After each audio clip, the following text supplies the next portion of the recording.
Finalmente conseguimos nos ajeitar, né? Vocês não imaginam como é desagradável para a gente esse tempo perdido. Queremos louvar a Deus, continuar louvando a Deus, pedindo para Ele mais poder.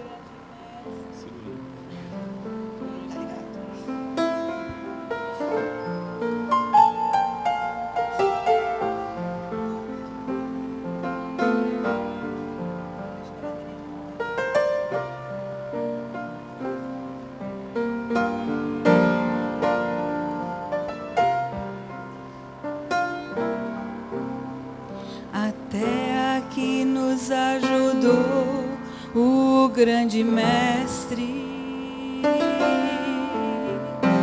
fez crescer a seara e o ceifeiro, nosso guia bem seguro, nosso líder inconteste, comandante Ele é dos seus guerreiros, dá-nos mais poder para prosseguir, avançando sempre, sem desanimar. O trabalho é muito, há que resistir. Logo, muito em breve, Cristo irá voltar.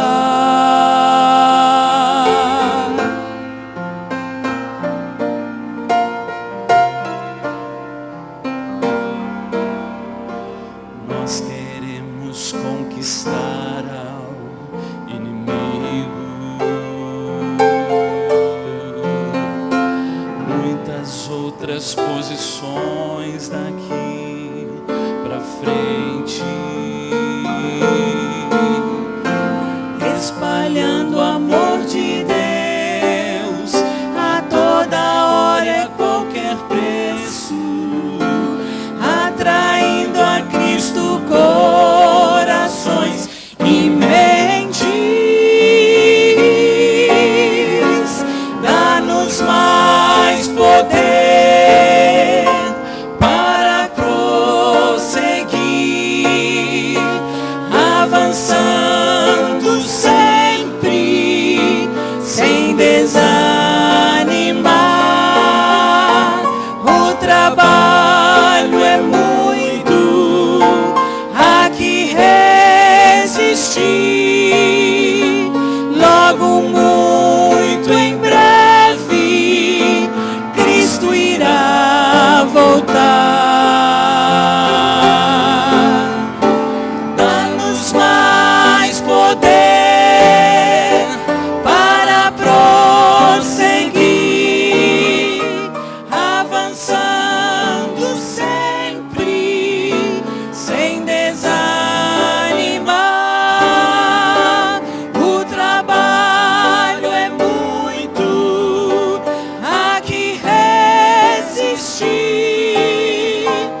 Nesse momento de adoração, antes de nós participarmos juntos, apenas alguns comunicados.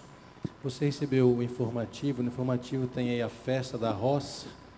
Foi colocado que seria hoje, mas a verdade é dia 17 de agosto. Há uma correção aí, queridos amigos. Hoje é 19h30, na verdade é hoje, dia 17 de agosto. Eu tenho falado a vocês, mandei e-mails que estão na relação de e-mails da igreja sobre este livro. Um dos melhores livros para você vencer a tentação e encontrar Cristo, apesar do seu título, Conduta Sexual, mas ele é um livro que fala muito sobre vitória. Por exemplo, na página do capítulo 11, diz assim: os mandamentos de Deus não são letra morta, são espírito e vida, trazendo a imaginação e mesmo os pensamentos em submissão à vontade de Cristo.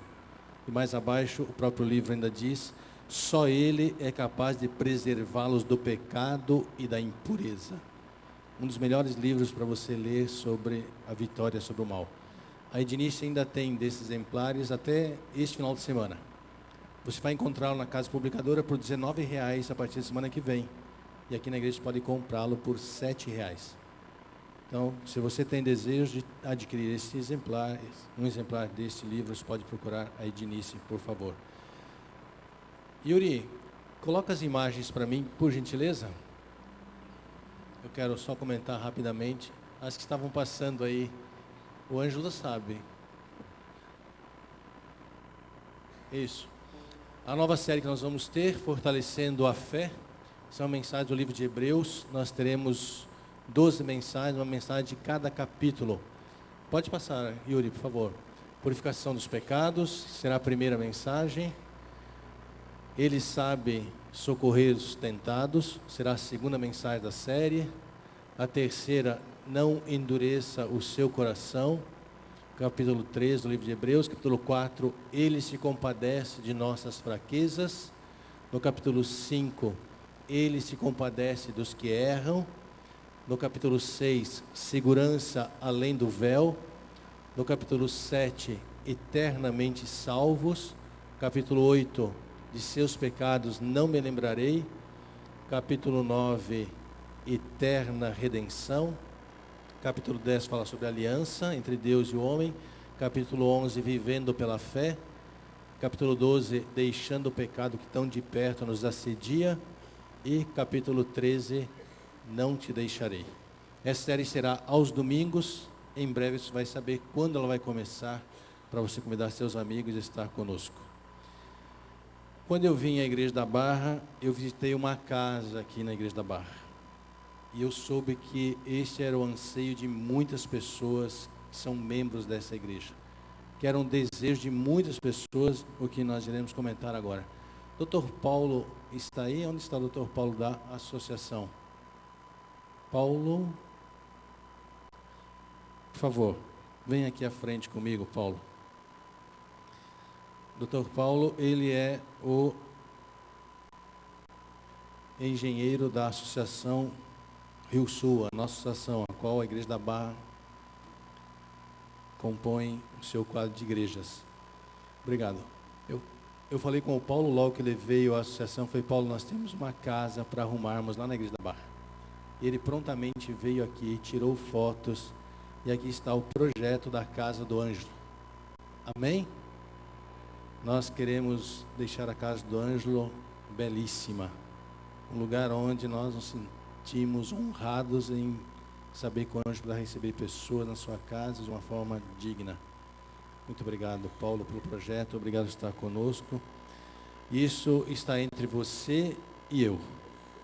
Nós queremos reformar toda a Casa do Ângelo e deixá-la mais bela. Isso envolve a sua oferta e a minha oferta. Envolve a nossa dedicação. Falei com a Ednice essa semana. Nós iremos mensalmente prestar contas a esta igreja das ofertas que aqui entram. Quanto nós recebemos e onde nós gastamos as nossas ofertas. A Ednice bondosamente falou: pastor, estou disposta e pronta para colaborar neste ato. Assim que mensalmente vocês receberão pelo boletim da igreja, receberão informações aqui de púlpito de quanto nós temos de entradas de ofertas e onde são aplicadas as nossas ofertas. Que Deus seja louvado pela transparência a qual a Igreja Adventista sempre foi vista e sempre o será. Neste momento, os diáconos vão receber as nossas ofertas, os nossos dízimos, como um ato de gratidão e adoração a Ele por tudo que Ele é e faz na vida de cada um de nós. Que Deus abençoe. Neste momento, quero convidá-los a fechar os seus olhos para termos uma palavra de oração. Senhor, nosso Deus, nós queremos Te louvar, porque o Senhor tudo nos concede. Dá-nos apenas um coração generoso, para sempre retribuirmos ofertas em gratidão ao Teu amor e à Tua bondade para conosco. Abençoe a cada adorador, em nome de Jesus. Amém.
Fala, Senhor, tua voz eu quero ouvir. Fala, Senhor,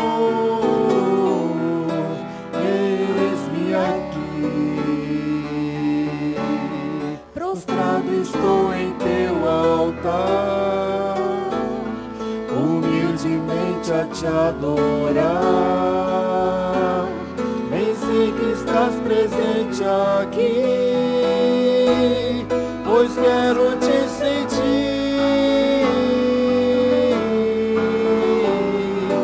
Fala, Senhor, fala comigo.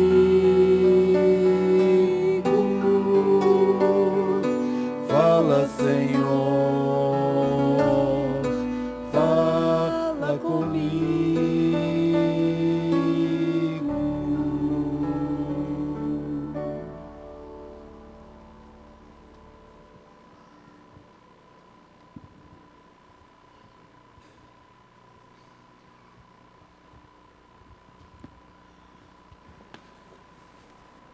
Nessa manhã nós temos a honra de receber aqui na Igreja da Barra, Mário Jorge Lima, este jovem simpático amigo que está aqui ao meu lado. Ele faz-se acompanhado da sua esposa Helena e as suas 3 filhas. Sejam todos muito bem-vindos. O Mário Jorge é compositor e ao eu falar algumas obras dele, vocês irão rapidamente identificar. Que Amor é Esse? Foi gravado pelo Arautos do Rei. Escolhi Acreditar, foi gravado pelo Novo Tempo. E há um corinho que nós cantamos muito, Não há outro igual a você, também composição do Mário Jorge. Mário, é um prazer tê-lo aqui. Seja muito bem-vindo à Igreja da Barra e que Deus o abençoe na apresentação da mensagem desta manhã. Hoje à tarde, às 17 horas, o Mário continuará o que ele vai começar nesta manhã. Certamente será muito proveitoso à tarde nós conversarmos com o Mário, tirarmos dúvida sobre o tema que ele apresentará nesta manhã. Deus abençoe. Muito obrigado. Obrigado. Está saindo aí o som tá, não é?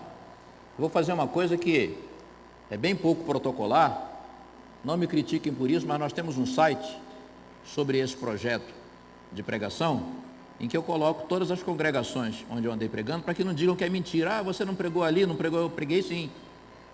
Então eu coloco lá no site. Muito obrigado. Eu até estou um pouco emocionado aqui, que tem um monte de amigos nessa igreja, já estive aqui outras vezes, mas tem um amigo muito especial. Eu estou meio cego, eu perdi a retina dessa vista, e às vezes eu não enxergo direito, e essa aqui também está bem prejudicada. Então vocês vão ver que eu vou ter algumas dificuldades. Eu boto um roteiro aqui para eu não me perder, então de vez em quando eu tiro óculos, boto óculos, tá? Eu tiro óculos para poder ir ali, depois eu boto para ver se vocês ainda estão aí. Tá? Então, mas tem um amigo aqui que eu não sei onde ele está, que é o Conrad. Cadê o Conrad? Pastor Roberto Conrad, está lá. Pastor Roberto Conrad, filho, companheiro de longas jornadas. Quantas vezes cantamos, tocamos por aí, Quarteto Arautos do Rei, quarteto, vários outros quartetos, cantata do Filho Pródigo.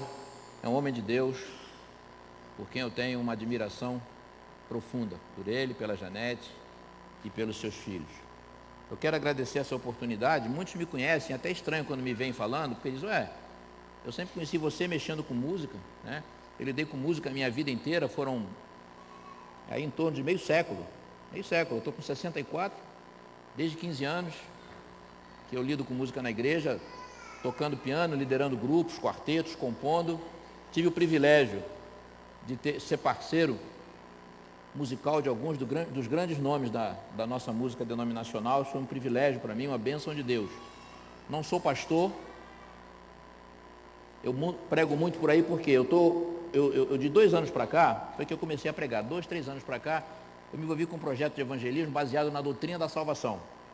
E com isso eu tenho, chama-se Maravilhosa Graça, muitas vezes, muita gente já conhece pela internet. Com isso a gente tem viajado o Brasil inteiro, até pelos Estados Unidos. Então essa minha atividade de pregação, ela é bem recente. Então tem gente que me chama de pastor lá, quando me compra, pastor, eu já nem digo mais, eu aceito agora. Minha mulher virou mulher de pastor, então eu sou pastor. Mas eu sou um membro da igreja como vocês, também não sou músico. É engraçado, eu prego e não sou pastor, lido com música e não sou músico. Então, às vezes, eu fico sem saber o que eu sou. Mas pretendo me deixar usar por Deus e tenho viajado aí o Brasil até os Estados Unidos com esse projeto Maravilhosa Graça, que destrincha um pouco, arranha um pouquinho da doutrina da salvação. Mas aqui eu não vim falar exatamente de graça, embora a graça esteja impregnada em tudo que há na vida do cristão. Aqui eu vou falar sobre música e adoração. São 3 palestras. Hoje de manhã, eu lamento dar uma má notícia para vocês. Se vocês quiserem entender tudo que eu quero passar para vocês, sem deixar lacunas, né, coisas não explicadas, venham à tarde, porque eu vou deixar algumas questões hoje de manhã, que eu vou fechar na parte da tarde, às 17 horas. E amanhã nós temos também algo bem interessante a respeito da graça de Deus para comentar com você. Então essa série aqui não é a Maravilhosa Graça. Eu chamei essa série de Música e Adoração. A igreja do Marco, lá em Belém, me pediu que falasse sobre música, numa das vezes em que eu estive lá, para falar sobre a graça, então eu montei essa série de 3 sermões sobre música e adoração. São elementos meio que contraditórios, polêmicos, infelizmente. Música, louvor, adoração, e eu vou instigar vocês. Já quero deixar uma coisa mais ou menos clara aqui, combinadinha, tá? Vocês não precisam concordar comigo nas coisas que eu vou falar, mas pensem.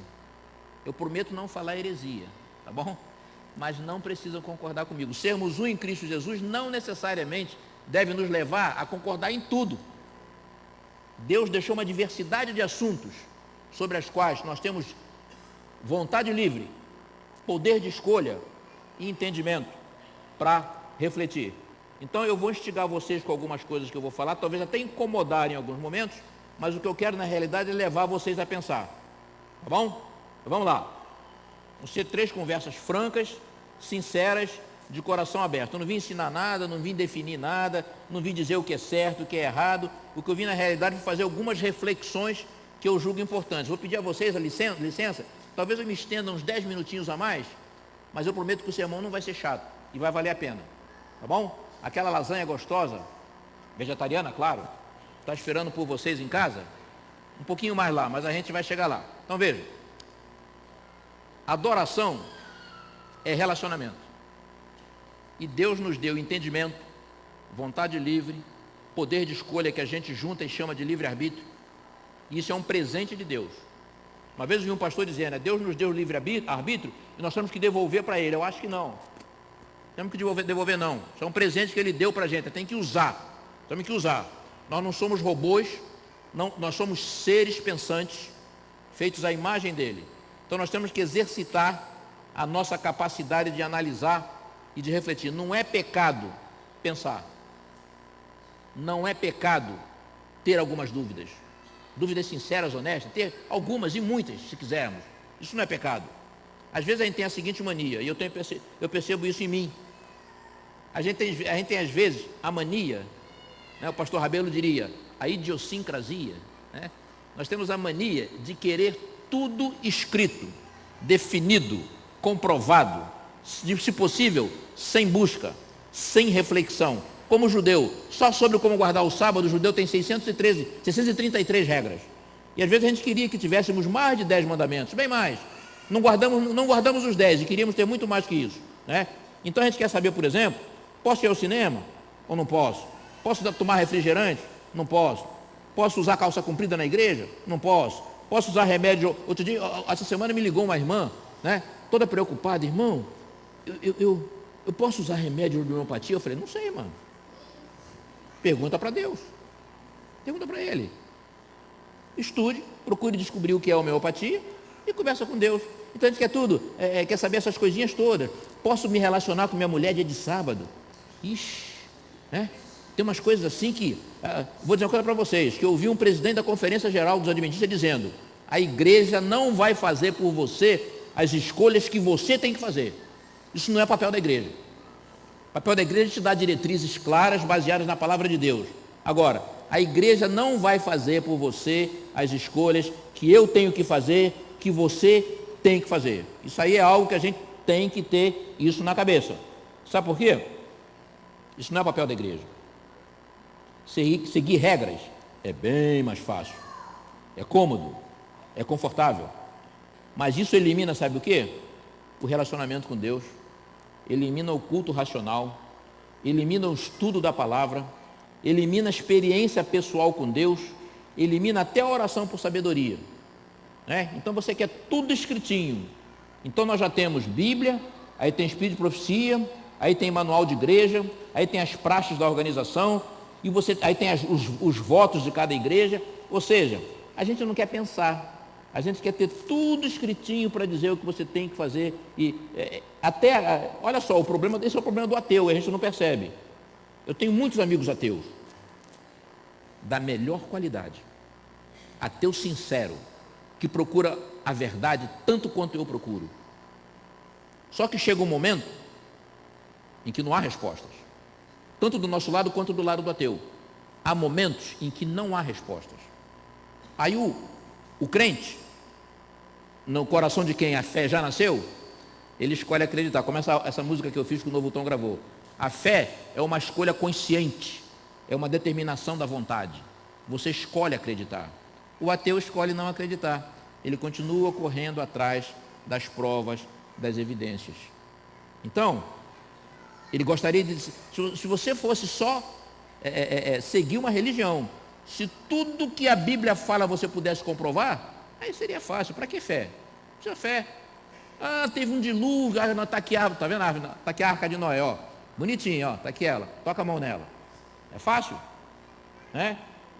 Jesus morreu na cruz, eu quero ver um pedacinho da cruz lá, quero ver o preguinho, sujo de sangue ainda se possível. Tá? Então o que acontece é que se fosse possível comprovar tudo o que a Bíblia fala, era fácil ser cristão, era fácil ser crédulo, ser crente, mas também não precisava de fé. E a gente esquece que o justo viverá pela fé. A gente esquece, às vezes, que todo aquele que se aproxima de Deus tem que ter fé de que Ele existe. Que sem fé é impossível agradar a Deus. Que o justo é salvo pela graça, mas por meio da fé. Então, a fé é a vida do cristão. Se tivesse prova, resposta para tudo, seria muito fácil ser cristão. Mas apesar das divergências, em todas as áreas, especificamente na área da música e da adoração que a gente está falando hoje, em qualquer área do conhecimento religioso, opiniões diferentes são saudáveis. Elas podem ser boas. Eu estava pregando sábado passado na igreja de Marialva, no Paraná, uma igrejinha maravilhosa. Se estiverem nos vendo pela internet aí, amei essa igreja. Amei, fiz a série Maravilhosa Graça lá. E no sermão do sábado à tarde, em que eu falo de santificação, já lá no meio do sermão, levantou um irmão e contestou o que eu estava falando. Ele não chegou a contestar, mas ele levantou umas ideias interessantes. Ele abriu a Bíblia e levantou umas ideias muito interessantes. Eu deixei ele falar uns 10 a 15 minutos. Eu parei, fiquei assim, deixei ele falar, não interrompi. Falou. Expôs o pensamento dele. Eu agradeci, elogiei, sinceramente. Não era jogo de cena, não. Isso nunca tinha acontecido. Foi a primeira vez. E eu achei fantástico. Ainda falei para a igreja, conversem com ele. Ele também sabe das coisas. Conversem com ele, analisem o que ele está falando, porque eu não sou dono da verdade. Eu procuro deixar que Deus me use. Mas mesmo Deus querendo me usar, eu posso falar bobagem. Então, conversem com o irmão ali, e vamos fazer uma coisa. Quando acabou a programação, ele fez uma rodinha lá fora. Eu cumprimentei os irmãos, depois eu fui lá na rodinha, ainda brinquei com ele. Rapaz, você me deu trabalho hoje, hein? Conversei com ele e trocamos algumas ideias, respondi algumas das questões que ele levantou. E ficou meu amigo, levou meu e-mail e vamos que vamos. Na realidade, eu acho que é isso que tem que acontecer. Agora, eu confesso que sempre que me pedem para falar de música especificamente, e sobre essa polêmica que existe na igreja e no mundo cristão, eu sinto um certo desconforto. Não é medo do assunto, não. E nem é querer fugir do tema, não. Mas é uma preocupação sincera. Olha só, está tudo posicionadinho, né? Que maravilha, aqui tudo funciona bem. Tem dois elementos na religião pessoal que tem a ver também com a questão do louvor e da adoração. Um deles é o comportamento. O que é o comportamento? É isso aí, É tudo que nós mostramos aos outros de forma visível. É também o que nós percebemos nas pessoas. É a forma como nós parecemos ser. É o nosso enquadramento dentro daquilo no qual nós dizemos crer. Então, por exemplo, comportamento é o que nós falamos, é o que nós comemos, é o que nós bebemos, é o que nós vestimos, são os acessórios que nós usamos, são as amizades que nós temos, são os lugares que nós frequentamos, são os hábitos que nós temos, é o trabalho que nós realizamos, e aqui também se insere o lazer que nós temos, a música que nós ouvimos, praticamos e gostamos, e tudo isso é importante. São assuntos comportamentais. Mas tem uma outra coisa, que é isso aqui, ó. É o relacionamento. É um elemento de uma outra dimensão. É o que está por trás do comportamento. É o que gera, sustenta, motiva aquilo que nós mostramos às pessoas e mostramos ao mundo. E é o que determina o que nós somos espiritualmente. É o que qualifica a nossa religião pessoal. Então, o relacionamento é a causa do comportamento. O relacionamento ou a falta dele é a causa do comportamento. Estevão Queiroga, meu amigo, ó, jovem de Deus esse aí, ó, músico de primeira, compositor, homem de Deus, sabe dizer as coisas. Então vamos lá. Isso é o relacionamento, né? Aí eu pergunto, qual o mais importante? Não é para vocês me responderem, não é para vocês pensarem. O que é mais importante? É o comportamento ou é o relacionamento? Não respondam para mim, respondam para vocês. Mas eu vou dizer umas coisas para vocês ficarem na cabeça, que vale a pena lembrar. Quando nós enfatizamos aspectos de comportamento, comportamentais, ou seja, o que alguém usa, o que alguém come, o que alguém bebe, gosta, veste, os lugares onde ele vai, nós estamos atacando e focando o sintoma, o efeito, a consequência, o resultado. Não estamos cuidando da causa, nem do fato real, nem dos verdadeiros motivos, nem da doença, se for o caso.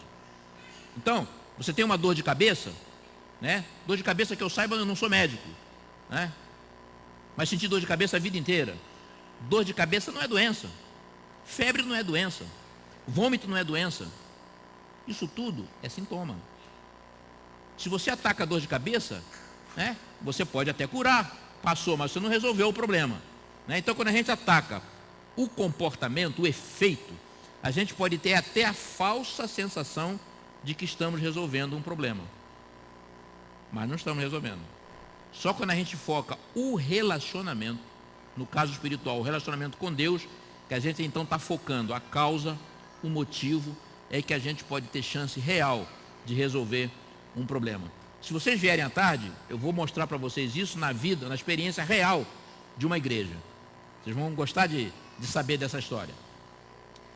Vou continuar a instigar vocês. Hoje vai ser um culto assim meio cabeça, né? Tendo como base a música, mas na realidade nós estamos falando de vida cristã, né? Como eu já disse, música é assunto muito vasto, muito complexo, contraditório, muitas nuances, muitas particularidades. Nem sempre nesse assunto 2 mais 2 é igual a 4, não. É preciso pensar. E eu não tenho respostas para a maioria das perguntas de vocês, nem vim tirar dúvidas. Talvez até eu coloque algumas dúvidas na cabeça de vocês, eu já tenho as minhas, né? Mas Deus já tem me dado a maior certeza, que é a certeza da salvação, coisa que eu nunca tive antes de conhecer a graça de Deus. Hoje, pela graça de Deus, eu tenho certeza da salvação, e essa é toda a certeza que eu quero ter. Então, vamos fazer uma coisa. Eu aprendi, né, pela graça de Deus, tudo que eu tenho foi graça de Deus. Aqui está complicado, hein? Aqui, se você não tomar cuidado, você dá uma escorregada legal aqui, hein? Olha só. Eu estou falando de certeza da salvação, né? Abram o Inário aí no hino 350. 350. Vai ser um cultinho diferente hoje. Por isso que eu falei que ninguém vai dormir. Mas se quiser dormir, pode dormir também.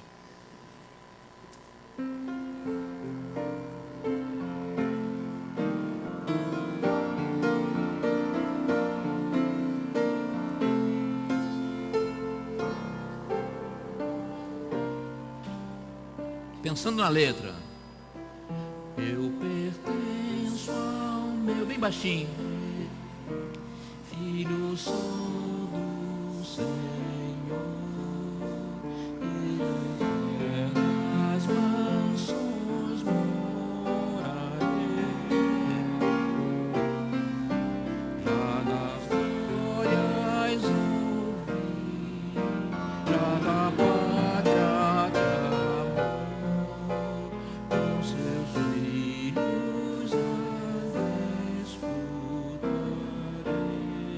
com força agora.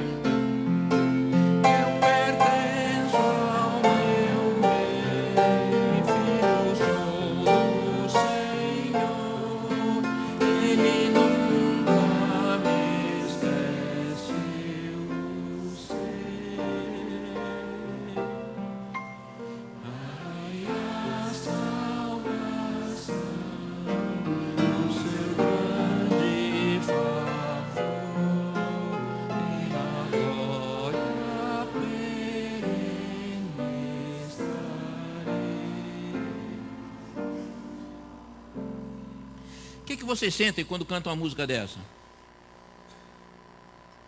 Não sentem certeza da salvação? Filiação. Sou filho de um rei. É ou não é? Pelo menos é o que eu sinto. É o que eu sinto. A música do cristão salvo pela graça tem que ser assim, positiva. Ela tem que ser afirmativa. Ela não pode deixar dúvidas. Ela tem que fortalecer a fé. Ela tem que trazer alegria da salvação. Não estou falando de ritmo, de estilo, nem nada. Estou falando do conteúdo da música. O evangelho é matéria positiva. Para a gente ficar negativa, sabe por quê? A lei de Deus tem tantos não, que a gente aprende a só ver os nãos. Mas o evangelho é uma coisa positiva. O evangelho liberta. O evangelho é liberdade, é algo positivo. E nós vivemos em tempo de plena graça. Quando a gente fala, olha, é ou não é? Tem pregador que quando fala por exemplo, fechamento da porta da graça, aí ele enfatiza o fechamento, o fim da graça. Quando a gente devia enfatizar que a graça está plena aí para quem quiser. Em lugar de estar enfatizando que vai se fechar e trazer o medo e a insegurança, ele tem que enfatizar o contrário. Gente, Jesus morreu, a graça está plena aí, é só você querer. É só você entender o que é isso aí e aceitar. Então, ou seja, a gente costuma enfatizar a parte negativa. Às vezes eu me surpreendo com alguns cânticos dos nossos inários. Não só da nossa igreja, mas de outras. Por exemplo, vocês conhecem uma música que fala assim, ó. Quem é que vai com Jesus está? Vais tu, vou eu, vais tu, vou eu. Com todo respeito, tem um outro que fala assim: o caminho é longo e mau, nossos pés feridos estão. Ainda é longe Canaã, ainda é longe Canaã. Tem outro que fala assim, ó, que eu amo desde criança. Tem um que diz assim, ó: o juiz se assentou. Olha, a melodia é linda. Abrirão-se os livros, quem haverá de subsistir? Outro dia eu descobri um, vocês amam também, ele diz assim, ó: quando o rei vier, irmão, que lindo. Quando o rei vier, o que será de ti, mim? Quando o rei vier. Olha só, vocês perceberam a angústia? Vocês perceberam o medo nessas mensagens? Isso é medo. Isso aí não estimula vitória sobre o pecado. Isso aí não estimula certeza da salvação.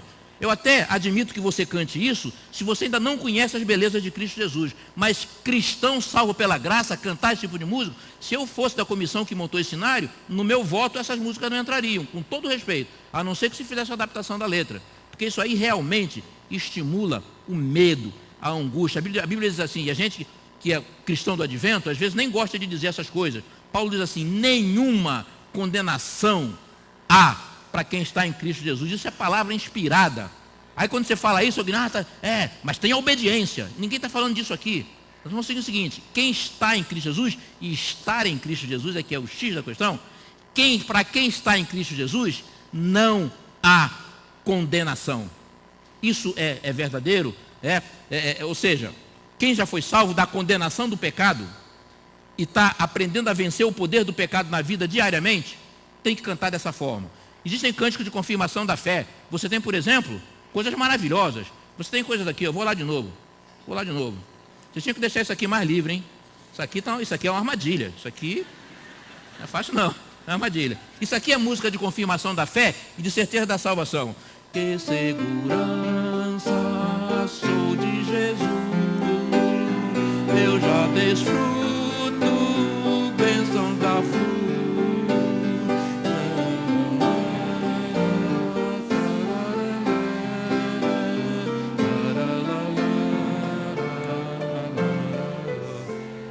Que coisa linda. Isso é música de confirmação da fé. A Deus demos glória por quanto do céu seu Filho bendito por nós todos deu. Isso é música de confirmação da fé, é música de alegria da salvação, é música de ser. Eu estou um velhinho até lépido, né? Eu não caio, passei ali e não caí. Então veja, isso aí é claro que tem hinos, por exemplo. Tem os hinos que eu chamo hinos de contrição. Bem junto a Cristo, é lindo, é maravilhoso, são hinos de contrição. Tem hinos de conforto espiritual. Aflito e triste coração, Deus cuidará. Mas isso é outra coisa. Isso aí não tira a certeza da salvação, não tira a confiança, muito pelo contrário, confirma a nossa fé nas promessas de Deus. E nós precisamos cantar, como diz o meu amigo Chico, com entendimento. Porque nem sempre a gente medita naquilo que a gente está cantando. A gente canta erro teológico. A gente canta erro devocional. A melhor oração é o amor. A melhor oração é o amor. Se não queres amar, tu não deves orar. Olha que coisa horrível. Se você não quer amar, é aí que você tem que orar. Então, a gente... É ou não é? Então o que acontece? É isso que acontece na nossa música. Eu já entrei nesse erro. Vou contar uma historinha para você. Não está ali não, mas eu lembrei agora. Vou confessar um erro. Eu fiz uma música. As pessoas me perguntam, mas tem música tua na área adventista? Não, não tem. Não tem música minha na área adventista. Na época, não sei, não botaram. E não perderam muita coisa não. Mas tem música minha no Inário Batista, sabia? Eu e o Flávio Santos somos os únicos compositores adventistas que tem música no Inário oficial dos nossos irmãos batistas, né, do Brasil. Eles têm um inário chamado HCC, Inário do Culto Cristão, hino 640. Então olha o que aconteceu. Quando eles estavam montando esse inário, que substituiu o cantor cristão, né, um teólogo deles me telefonou e falou o seguinte, irmão, nós queremos botar uma música, vai ser um prazer botar uma música de um adventista no nosso inário. E aí me falou da minha música, né, a letra é minha, a música é do Flávio Santos, né. E aí ele falou assim, só tem uma coisa, eu não sei se eu anotei isso aqui, acho que eu não anotei, mas tem uma coisa, ele falou, tem um erro teológico na sua música, né? E aí eu com toda aquela minha arrogância, né, natural, eu falei, erro teológico, pastor? Se há um compositor que procura tomar cuidado nas coisas que fala, sou eu. Ele falou assim, não, irmão, mas tem um errinho. Eu falei, qual é o erro, pastor? Ele falou assim, o irmão fala assim, Cristo ao vir ao mundo justificou o meu viver. Eu falei, qual é o erro, pastor? Ele era um teólogo aqui do Seminário Batista do Sul do Brasil, ali na Tijuca. Ele com toda humildade falou, irmãozinho, Cristo quando veio ao mundo, ele não justificou o nosso viver. Ele justificou o nosso ser. Quando ele falou aquilo, pastor, 1000 perdões. Me desculpe o erro teológico e me desculpe a arrogância, né? Ele ainda fez o seguinte comentário, se Jesus tivesse justificado o nosso viver, ele estaria aprovando tudo de errado que nós fazemos. Eu falei, faz sentido. Jesus não justificou o nosso viver. Deus, quando estendeu a sua graça, ele não rebaixou os seus padrões de obediência, jamais rebaixou. Então, na realidade, ele justificou o pecador. Na realidade, se vocês pararem para pensar, um dia eu posso vir aqui fazer um sermão sobre isso. Deus não perdoa nossos pecados. Biblicamente, se você parar para analisar, Deus não perdoa os nossos pecados. Deus não perdoa pecados. Deus perdoa pecadores. Perdoar pecados seria dizer que o erro não é erro, que o pecado não era pecado, que a transgressão era de brincadeirinha.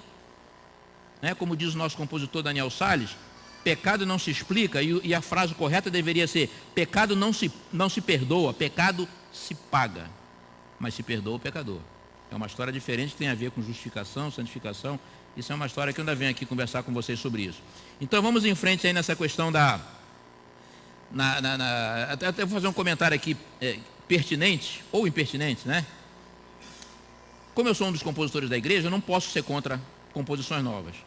Mas eu acho que os ministros de louvor, e aqui eu vi que acontece isso, tá?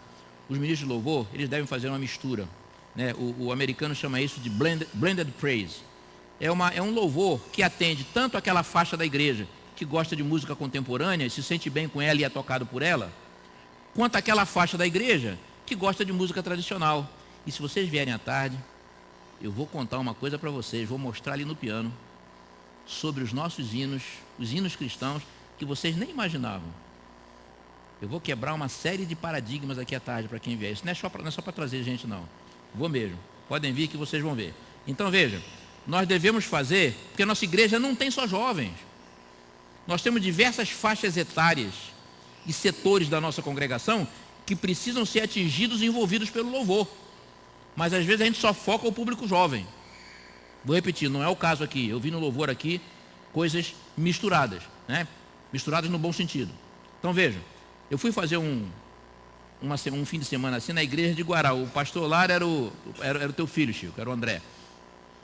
Aí fizemos lá e o pregador não era eu, era outro, pastor Benedito Muniz. Aliás, orem pelo pastor Benedito Muniz, quem o conhece, um homem de Deus. Está com leucemia, não está bem, né? Está internado há quase 2 meses. Orem por esse servo de Deus, um dos maiores conhecedores do assunto justificação pela fé em todo o ministério adventista. Ele hoje não é mais pastor, mas é um grande pregador. E ele foi comigo fazer esse fim de semana na igreja do filho do Chico, aí, do André. Igreja Central de Guará, no Distrito Federal. E eu cuidava do louvor, né? Foi quando eu comecei a pregar, inclusive. Eu não pregava. Quando eu comecei a pregar, isso tem uns 3 anos. E eu estou lá dirigindo louvor, dirigi com esse meu jeito brincalhão, né? E às vezes até inconveniente de ser. E aí, quando no intervalo veio um senhor idoso, assim, de seus 70 e poucos anos, falou para mim assim: irmão, hoje estou feliz. Irmão, que bom, você está feliz. Porque hoje eu vi um idoso fazendo louvor lá na frente. Aí eu falei: irmão, eu não estou entendendo. O senhor está me chamando de velho? Não, irmão, não estou não. O senhor está me chamando de velho. Eu brinquei com ele. Aí eu fui lá, mostrei para ele: está aqui, irmão, nós estamos protegidos pela Bíblia. Salmo 148 fala assim: vós, moços e moças, velhos e crianças, louve o nome do Senhor. Então nós estamos cobertos, né? Então, mas isso é bom. Realmente, se você prestar atenção, parece que a gente às vezes foca só o público jovem. Além do que, a música para Deus, ela não precisa ser necessariamente carregada de euforia, de sorrisos, de coreografia, de êxtase. Não estou dizendo que isso é proibido. Estou dizendo que a música para Deus não precisa necessariamente ter esses elementos. Mas se você sentir isso, se você no contato, no seu louvor, no seu íntimo, na sua adoração, você sentir vontade de chorar, chore. Se sentir vontade de sorrir, sorria. Se sentir vontade de levantar as mãos, levante. Se sentir vontade de bater palmas, se é uma congregação onde isso é permitido, também não temos que afrontar nenhum lugar por aí, sair batendo palma onde ninguém gosta de palmas ou não aprova. Nós não temos, da mesma maneira que nós podemos ter a nossa posição a respeito dessas coisas, nós não temos direito de afrontar ninguém, de confrontar a fé de ninguém, nem de agredir ninguém. Então, mas se for um local onde se pode bater palma, e você sentir bater palma, bata palmas, tá? Porque na realidade, isso é espontaneidade no louvor. Agora, por outro lado, não se importe com quem não faz nada disso. Não critique com quem faz ou não faz, né? Eu não gosto de bater palma. Quando eu estou numa congregação, lá em Moema se bate palmas, na Nova Semente se bate palmas, em várias outras igrejas se bate palmas. Eu raramente bato palmas, tá? Porque eu não sinto vontade de bater palmas, só por isso. Mas eu não tenho que criticar, não tenho que censurar quem bate palmas. Se ali é um local onde se permite bater palmas, e você sentir vontade de bater palmas, bata palmas, tá? Nós temos que aprender, de uma vez por todas, como cristãos e como cidadãos, a gente está vendo isso aí no cenário que está na nossa frente, a respeitar locais, pessoas que não pensam como nós, que não vestem como nós, que não creem como nós, para quem as coisas que nós estamos falando aqui não faz o menor sentido. No sermão de domingo à noite eu vou abordar esse ponto. Não percam o sermão de domingo à noite não, que é um sermão bonitinho, vocês vão gostar, tá? Agora eu vou fazer um comentário forte. Comentário forte. Nós às vezes criticamos e polemizamos muito na questão da liturgia. Tem aqueles que são adeptos de uma liturgia pesada, cantando ali Mendelssohn, Bach, Beethoven, né? E tem aqueles que já são favoráveis a uma liturgia mais leve, né? Mais light. Então vejam, às vezes nós criticamos e polemizamos muito nessa questão da liturgia. No entanto, vou dizer uma coisa para vocês. Não se espantem com isso não. Se quiserem saber de detalhes, eu dou depois. Tá? Eu vou dizer agora. Na nossa liturgia, estou falando da liturgia adventista, não, liturgia cristã. Tá? Na liturgia cristã, no culto cristão, existem mais pontos de contato com elementos do paganismo, com elementos das missas católicas, do que nós podemos supor. Vou repetir. E veja a conotação com a qual estou falando. Não estou criticando. Estou fazendo uma constatação. Tá? Na nossa liturgia, liturgia cristã, no culto cristão, há mais pontos de contato com elementos do paganismo, com elementos das missas católicas, do que nós supomos. Nós hoje não temos em nenhuma igreja cristã, um culto que seja puro, litúrgica e biblicamente, sequer parecido com os cultos da igreja cristã primitiva ou com os cultos do povo de Israel. Não temos. Não temos. Tem um livro aí chamado Cristianismo Pagão, que foi fruto de uma pesquisa séria, que mostra a origem das práticas da igreja cristã moderna, e vocês vão ficar chocados ao verem como essas coisas vieram se incorporando na nossa cultura cristã e religiosa. Ali aborda vários aspectos, inclusive o aspecto da liturgia dos cultos cristãos. Eu não concordo com tudo que está nesse livro, não. Porque em alguns momentos ele não faz apenas o trabalho de levantamento, de documentário. Ele dá as opiniões dele. Eu gosto quando ele fica só no documentário, contando essas coisas para que você pense, para que você tire as suas conclusões. Por exemplo, o culto que nós temos hoje, nas igrejas cristãs, é um culto ocidentalizado. Totalmente ocidentalizado. Totalmente europeizado, totalmente americanizado. Não tem nada a ver com o culto que surgiu no Oriente. Nada. Hoje nós celebramos nas nossas igrejas cristãs, celebramos Natal, celebramos Ano Novo, celebramos uma Páscoa diferente, celebramos Dia das Mães, celebramos festas juninas. Já tem igreja que celebra até Halloween. Tudo isso você encontra, né? Então veja, não estou criticando, não estou estabelecendo juízo de valor sobre isso. Faça o que você quiser. Se a igreja aprovou, paciência, tá? Agora, o que eu quero dizer para você? Nós seríamos mais coerentes se nós celebrássemos, por exemplo, a festa das primícias, a festa dos tabernáculos, o dia do perdão, a Páscoa judaica.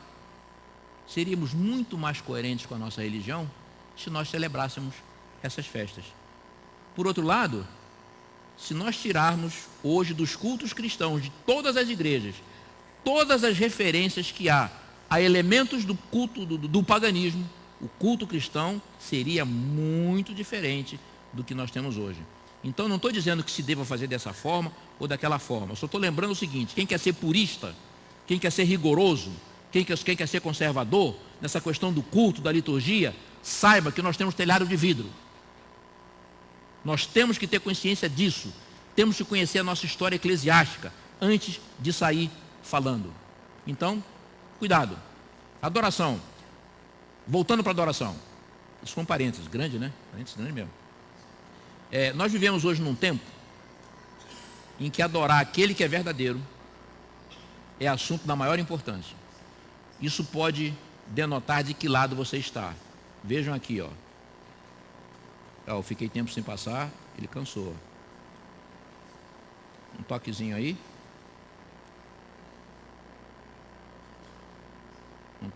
Dá um toquezinho aí. Não sei porque, acho que ele cansou. Vamos lá, maravilha, está aí. Eu estou falando de adoração.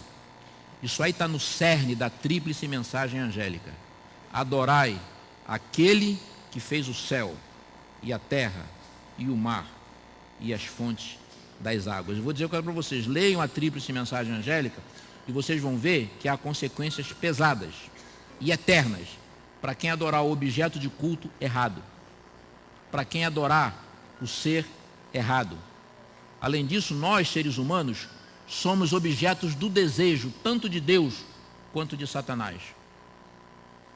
Adoração é a palavra desses últimos dias. Como músico, eu cresci na igreja, né? Eu nunca estudei música, assim como o Francisco, nós somos meio que contemporâneos, ele é mais velho que eu. Mas nós fizemos música juntos, e começamos a tocar piano mais ou menos juntos, né?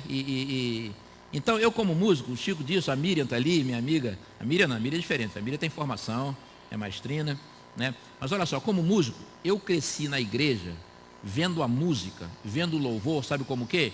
Um elemento acessório do culto. Acessório.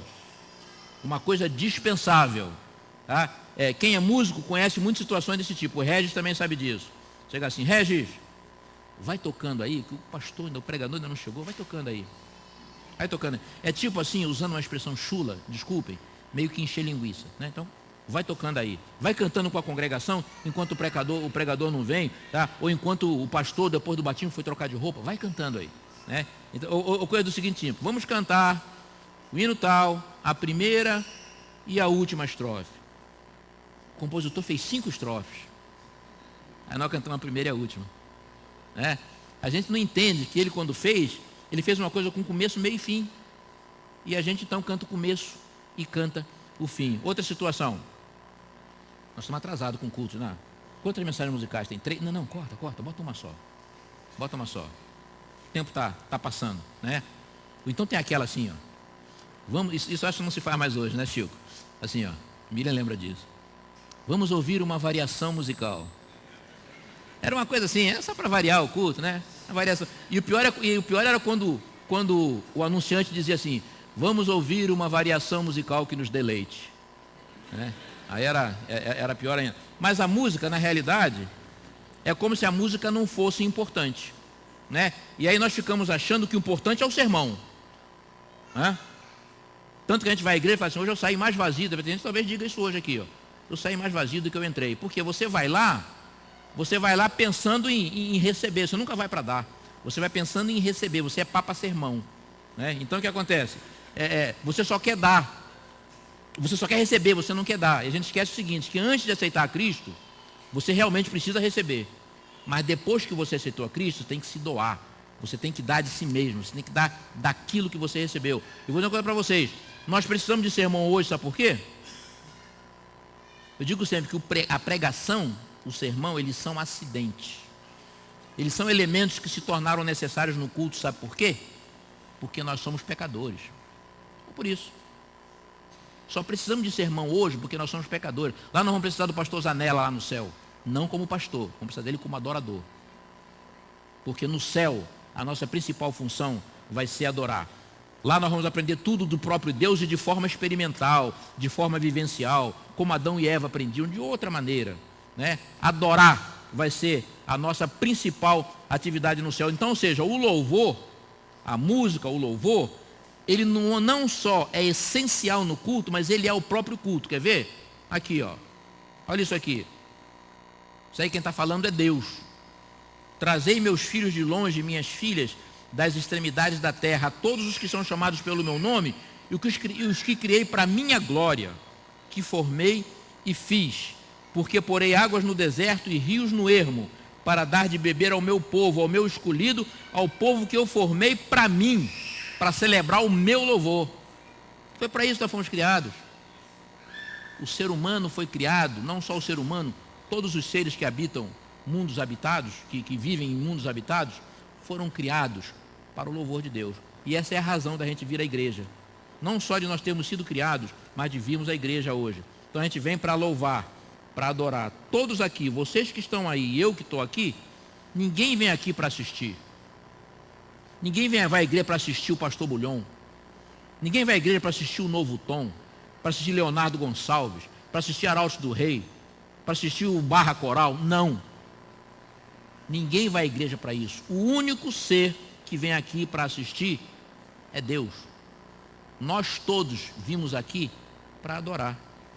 É claro que quando Deus vem, Ele nos concede as suas bênçãos. Então, quando você convidar alguém para vir à igreja, nunca diz assim, ó, vai cantar lá na minha igreja, coral tal, quarteto tal, pregador tal, vamos lá. Não.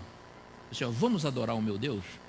Vamos na minha igreja adorar o meu Deus? E adorando lá conosco, vai estar um pregador muito interessante, traz uma mensagem poderosa. Vamos lá adorar a Deus. O convite prioritário, né? O convite principal, essencial, é de adoração. E depois, se você não gostar do culto, não está gostando do sermão de hoje, não está gostando do culto de hoje, da oração, não adianta sair daqui, não gostei do culto. O culto não foi para você, o culto foi feito para Deus. As músicas foram cantadas aqui, não foram para você. Isso foi cantado para Deus. O culto não é para você. Você, muito pelo contrário. Por que você então não adorou a Deus de outra forma para tornar o culto mais interessante? Né? Então, na realidade, essa deve ser, se a gente pensasse dessa forma, o nosso culto seria muito diferente. O nosso culto é para agradar a Deus, não para agradar a nós. Aí pergunta, e por que Deus procura adoradores? Será que Deus quer tanta adoração? O que será? Imagina que no céu já há plenitude de adoração. Milhões e milhões de magníficos anjos, com vozes perfeitas, dons perfeitos, adorando ao Senhor. Antes do nosso mundo existir, a adoração já havia no céu e nos planetas habitados. O cosmos é muito provavelmente um lugar cheio de adoração. Se você lê Isaías, lê Apocalipse, você tem uma visão pequena ainda da adoração no céu. No céu já está tudo acontecendo de eternidade a eternidade. Muito conhecido. Se nós entendermos que aqui está falando de lar eterno, se nós entendermos isso, nós vamos entender também que aí está dizendo, sabe o quê? Que nós vamos estar na presença de Deus todos os dias, não só nos sábados. É de uma lua nova até a outra. É de um sábado até o outro. Nós vamos estar na presença de Deus, adorando todos os dias. Então, o meu entendimento em relação a essa questão da adoração é que essa adoração que a gente faz aqui, ela corresponde a uma adoração que é feita no céu. Ou seja, nós promovemos na terra o que já existe no céu. O adorador tem que ser alguém plugado com o céu. Por isso que você tem que ter muito cuidado com o que você faz aqui. Porque você está aqui, isso aqui é uma janelinha que você está abrindo para a adoração que já é feita no céu. Quando nós nos ligamos nisso, então o louvor começa a acontecer na nossa vida, no nosso coração, no nosso derredor. E isso tem poder. Isso não é misticismo, não. Esse pastor que eu falei aí para vocês, está muito doente lá em São Paulo, o pastor Benedito Muniz. Eu liguei para ele essa semana, ele estava numa fase difícil, ele acabou de fazer uma sessão grande de quimioterapia, está bem fraquinho, está internado há quase 2 meses. E ele falou uma coisa para mim, das muitas coisas inteligentes e belas que ele fala. Ele falou assim, Mário, só que quando eu estou lá no fundo do poço mesmo, cheio de dor, cheio de desânimo, eu leio a Bíblia. Eu leio a minha Bíblia e vou dizer uma coisa para você, Mário, que é coisa que isso a gente só sente quando faz. As palavras que estão ali têm poder. Elas são vivas. Você às vezes pode pensar que aquelas palavras ali é uma mera escrita humana. É uma mera escrita humana. Mas aquelas palavras, elas têm poder. Aquilo ali é vida, é palavra viva. Ele falou, Mário, se você ler a sua Bíblia com essa noção, não tem como você não ser transformado. Não tem. Não tem como você não ser transformado. Não tem. E a adoração também é assim. Não tenho a menor dúvida. Eu perguntei aqui, por que nós devemos adorar a Deus? Por isso aqui, ó. Só por isso. Porque Deus é bom. Ponto final. Por que eu devo adorar o Senhor? Porque Ele é bom. Porque a sua graça dura para sempre. E só sabem quão bom Ele é aqueles que o adoram. Então, é uma coisa experimental. Eu tenho certeza, se você considerar o que eu falei até agora, muitas coisas em relação à música já vão começando a resolver na sua cabeça. Naturalmente. Eu não tenho a menor ideia. Eu não tenho a menor dúvida sobre isso aí. Não tenho a menor dúvida sobre isso aí. E a música, ela sempre foi importante na história do povo de Israel. Nas conquistas, Jericó. No enfrentamento de guerra, rei Josafá enfrentando moabitas e amonitas. No nascimento de Cristo Jesus, cântico de Maria, canto de Miriam, canto de Moisés, canto de Ana, canto de Isabel, canto do Cordeiro. A Bíblia é cheia de música. Aí agora vem uma polêmica. Né? Estamos caminhando já para o finalzinho aí, a lasanha está lá, ninguém vai tirar ela lá. Mas estamos terminando já. Eu não quero mutilar. Eu não quero mutilar a minha mensagem, embora talvez canse algum de vocês, mas não quero mutilar a mensagem. Quem quiser sair, pode sair, eu vou continuar falando. Mas está acabando, está acabando. Olha só. Embora a música seja essa coisa importante na vida do crente, ela também é um dos itens mais polêmicos, controvertidos e menos compreendidos da nossa adoração a Deus. Infelizmente, nós avançamos muito pouco, quase nada nessa discussão. Há meio século, quando eu comecei a mexer com música na igreja, a Miriam lembra disso, o Chico lembra disso, né?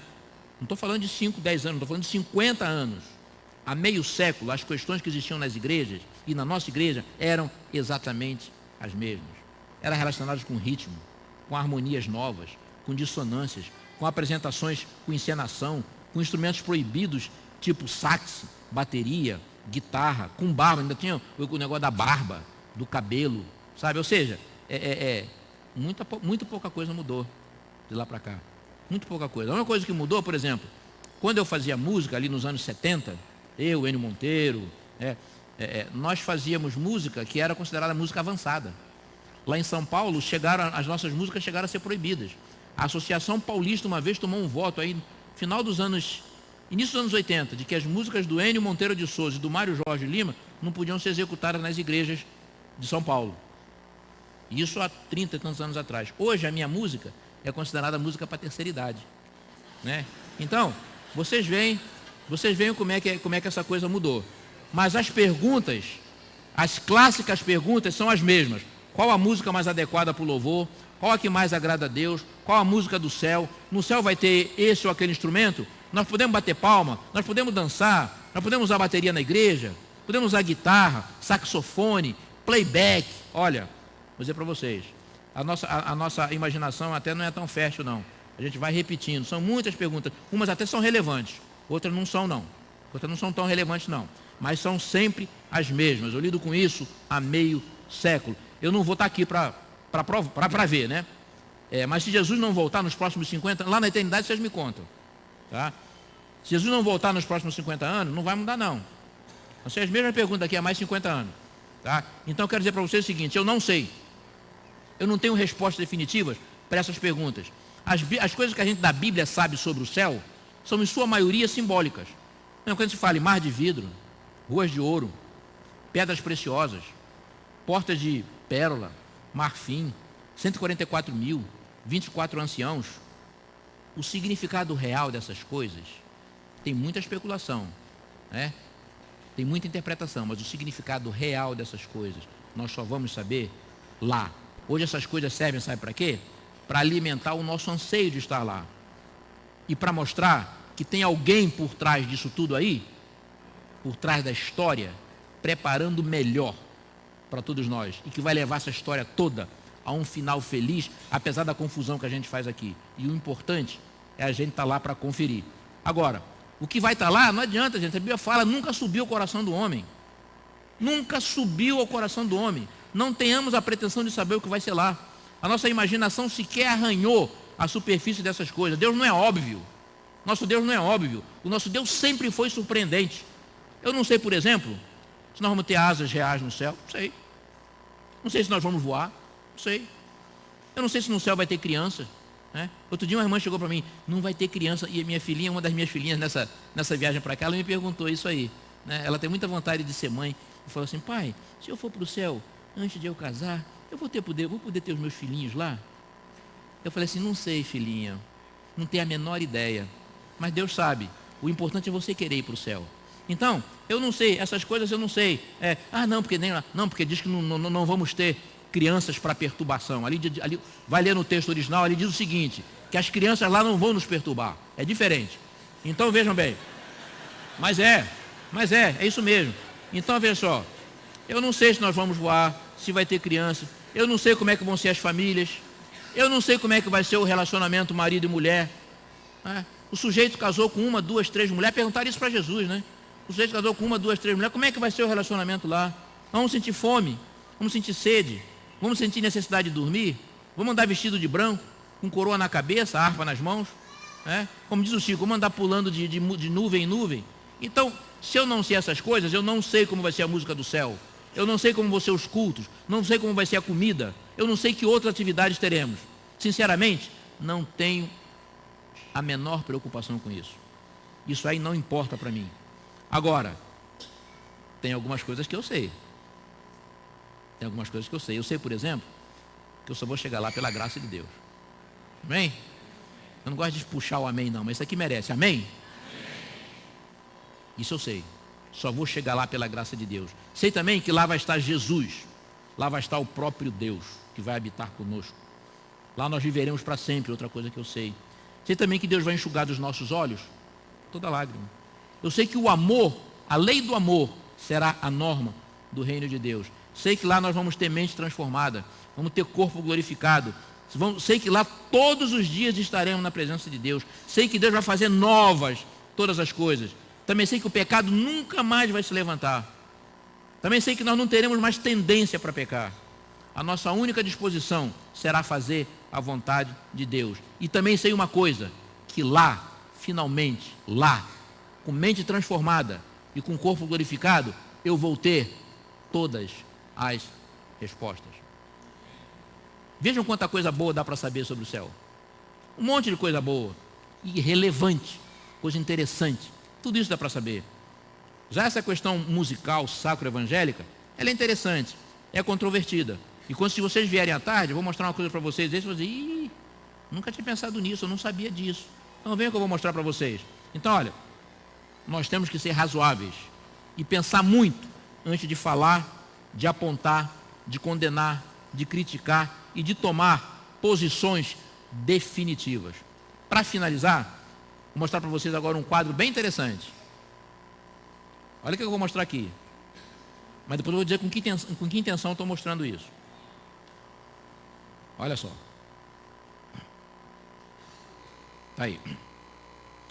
Instrumentos usados na Bíblia em louvores e em ações de graça. Êxodo 15:20 fala em tamborim e dança.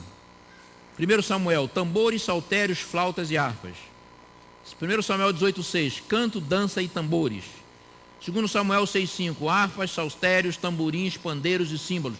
Símbolos dizem que são aquelas castanholas ou então pratos. Tá? Salmos 98, 5-8, harpas, canto, trombetas, buzinas. Salmo 81:2, tamborim, suave, harpa e saltério. Salmo 149:3, flautas, aduf são tamborins e harpa.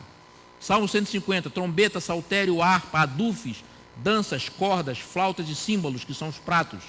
Jeremias 31:4, adornada com adufes, coro e danças. Ezequiel 28:13, tambores, e podem procurar que tem muito mais. Agora, antes que me critiquem, por que eu estou mostrando isso? Eu estou apresentando aqui uma lista de instrumentos autorizados para a igreja, para serem usados na igreja? Não, não é essa a minha intenção. Eu estou aqui querendo homologar esses instrumentos aí como sendo instrumentos adequados para o louvor dessa igreja? Não.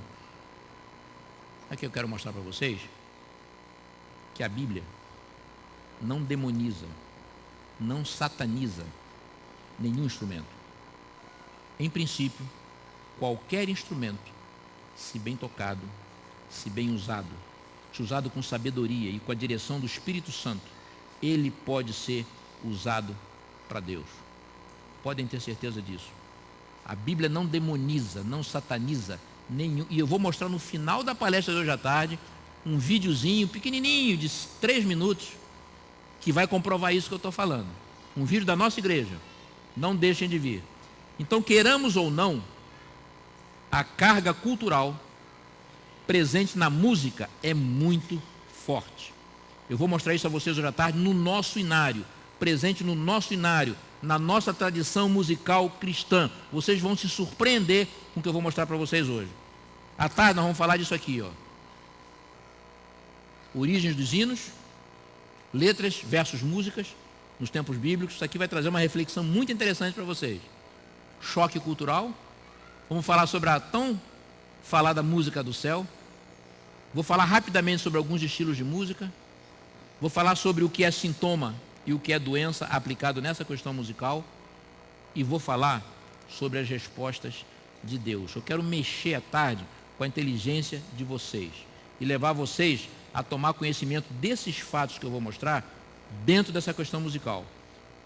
Nós vamos refletir, cada um de vocês, não para estabelecer regras para a igreja, mas para estabelecer regras para a vida pessoal de cada um de vocês. Isso é bom ter uma religião institucional, digo sempre, é muito bom ter uma religião institucional. Você crê na coisa certa, você crê nas doutrinas corretas nas quais a Bíblia é muito clara. Mas isso não salva.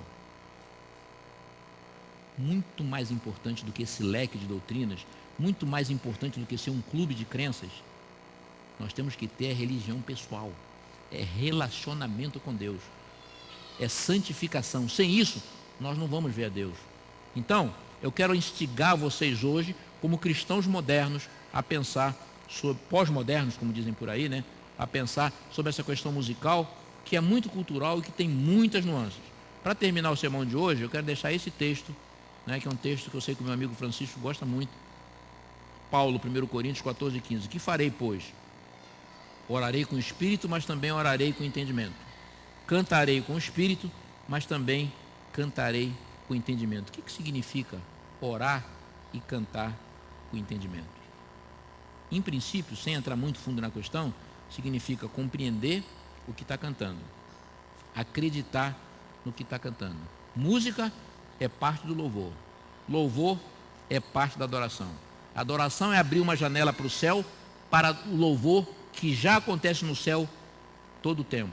É um tema complexo, exige relacionamento com Deus, exige viver na graça. Sem isso, só o estabelecimento de regras não resolve e jamais vai resolver nada. Não adianta querer... Em 1980, eu morava aqui no Rio ainda, fui convidado e lá em São Paulo era uma associação só, a Associação Paulista. Aí me convidaram a mim, ao Alexandre Reichert, que na época era diretor de música da Voz da Profecia, e ao Enio Monteiro de Souza, que na época era o nosso, digamos assim, o nosso maior compositor, e para mim hoje ainda é. Né? Então veja, nos convidaram para participar de um evento lá em São Paulo, né? Um final de semana inteiro. E propósito desse evento, aí convidaram músicos do Brasil inteiro, né? Aqui do Rio convidaram a nós três. Por que eu estava no meio desses grandões aí, não sei, mas estava lá. Uma das coisas que eu soube fazer durante a minha vida musical foi ficar perto de quem é bom de música, né? Eu aprendi muito. Então veja, nos convidaram para ir lá. Objetivo expresso desse encontro: definir os rumos, definir as normas da verdadeira música cristã adventista no Brasil. Quando eu li aquilo, achei uma proposta assim meio utópica, né? Meio utópica, mas participei, tive experiências desagradáveis lá, que um dia eu conto, mas foi bacana. Eu aprendi, entre outras coisas, que radicalismo numa ponta ou noutra é muito ruim.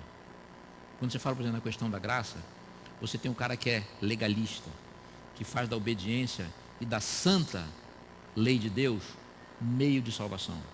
Você tem na outra ponta o cara que é liberalista, aquele que diz assim: Jesus já fez tudo, eu não preciso fazer mais nada. Deus não está nos extremos. Deus não está, eu não creio que Deus esteja nos extremos, mas Deus está no equilíbrio.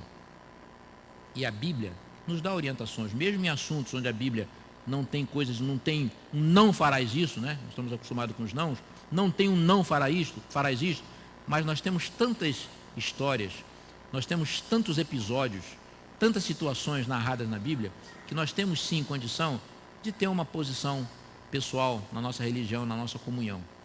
Então venham à tarde para a gente continuar trocando ideias. Eu não sei nada, eu não sou nada, isso não é a falsa modéstia, não sou mesmo, não sou músico, mas eu tenho lido e lidado com essa questão a minha vida toda e quero compartilhar com vocês um pouco das coisas que eu tenho descoberto, né? Então conto com vocês aqui hoje à tarde e depois amanhã num fechamento muito interessante em que a gente vai falar aqui sobre a graça de Deus e o mundo que está lá fora e que é bem diferente do nosso mundinho aqui, para quem tudo que nós fazemos, dizemos, ensinamos aqui não faz o menor sentido. Que Deus nos abençoe. Passei do horário, tá? Mas acredito que espero que tenha valido a pena. E no sábado, pelo menos, nós que somos mais sabatistas do que qualquer outra coisa, pelo menos no sábado, deveríamos dedicar a Deus todo o nosso tempo. Amém.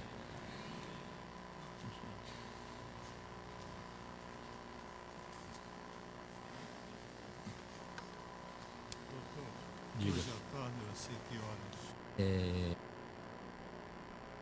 Oi. Mário Jorge, obrigado. Hoje às 5 horas da tarde, venha, eu vou aproveitar aqui e tomar liberdade, venha com suas perguntas. Eu que não tenho meio século de idade em música, tenho alguns dias, já passei por algumas situações. E quando leio artigos do Mário, eu vejo como Deus tem usado a sabedoria e o equilíbrio nele. E tem pautado muitas escolhas que ele tem feito aqui na vida. A música que nós cantamos do trio foi composição sua, né, Mário? No começo foi composição sua. Deus continue te abençoando. Você esteve aqui hoje pela manhã, mas uma coisa que eu aprendi a falar na maneira correta, para devolver, para dar. E eu sempre saio com essa certeza, essa igreja onde você está hoje é o melhor lugar que você possa estar. Vamos ficar em pé e vamos cantar o melhor lugar do mundo. Yuri deve de ter algum canto a letra por aí, mas a gente já sabe de cor. O melhor lugar do mundo. No mundo ainda existem belezas que alegram a vida e nos fazem sonhar. Recantos felizes da natureza, onde qualquer ser humano gostaria de estar. Mas de todos os lugares, o mais bonito e inspirador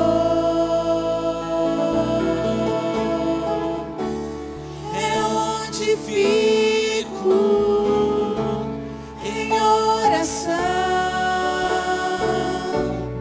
junto aos pés do Salvador. O melhor lugar do mundo é aos pés do Salvador. É ali onde a esperança traz alívio ao sofredor. É ali onde eu me encontro com a fonte do amor. O melhor lugar do mundo é aos pés do Salvador.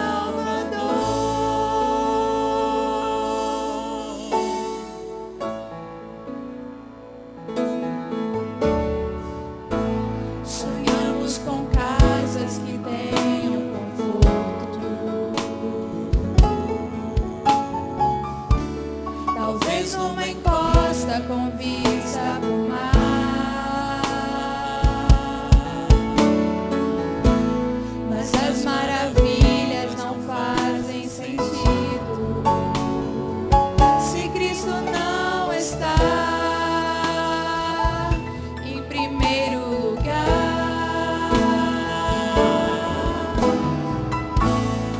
Ao sentir a paz de Deus,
Salvador.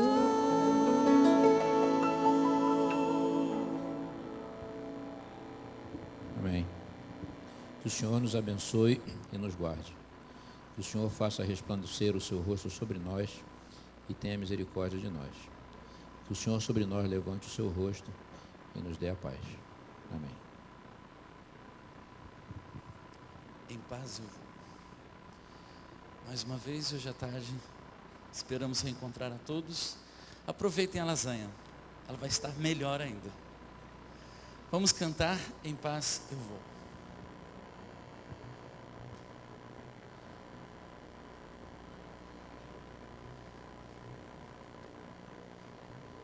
Eu fui arrumar ali para o Mário sair, agora eles não acham a pastura. Dá Mi maior, a gente vai se acertando aí.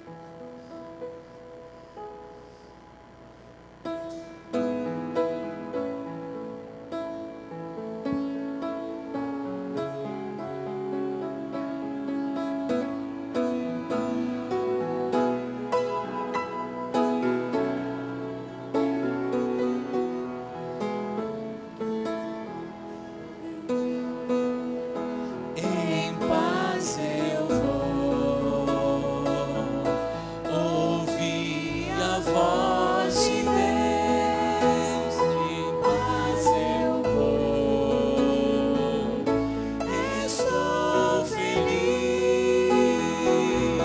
Achei abrigo em sua casa. Em paz eu vou com meu Jesus.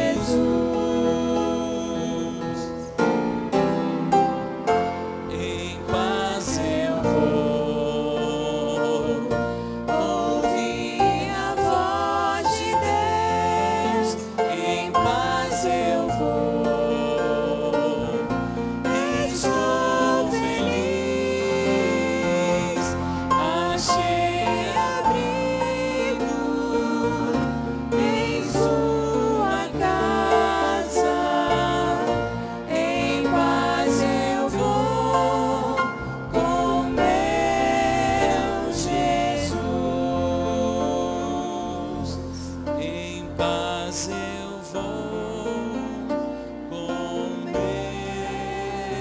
Jesus. Deus abençoe a vida de todos nós.